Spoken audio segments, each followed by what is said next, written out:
Are messy people more creative? Are organized people boring? As somebody who cannot find his keys underneath his dirty laundry, I say yes to both. And so does science.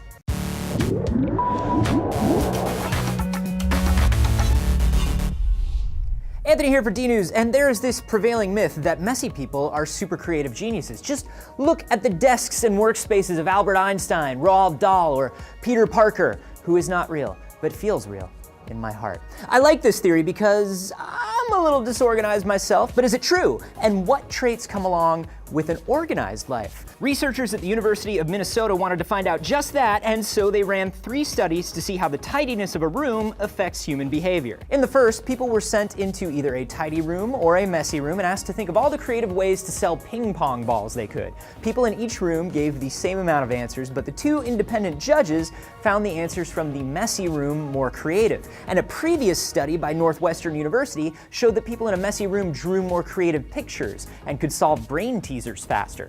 In the second Missouri study, the people in each room were given menus from a smoothie shop, and they were offered a smoothie with a free boost. In the tidy room, people were more likely to choose a boost that was labeled classic, while the people in the messy room were more likely to pick one labeled new. So the messy room led people to be drawn more towards novelty, while the tidy room was drawn more towards convention.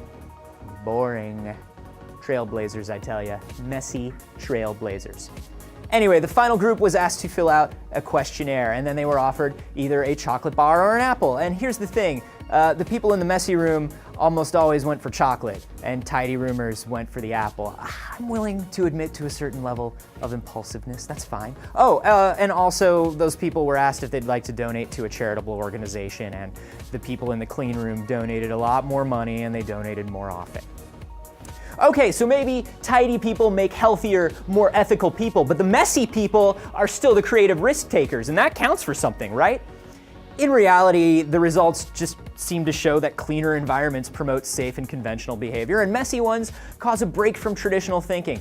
Those things are not good or bad by definition. It just depends on what situation you're in. You know, speaking of somebody from the messy camp, though, it's important to remember that in a public space like school or work, you do have to deal with other people's perceptions of your habits. 57% of people in a recent survey said they judge people by how clean they keep their workspaces, and nearly half of them said that a messy desk is a clear sign that the person who sits at it is straight up lazy. Maybe I should keep my desk clean, but secretly do all my work in the storage closet. Best of both worlds. Do you work better in a clean or a messy environment? I cannot think unless I am surrounded by clutter. Let me know down in the comments and subscribe for more D News.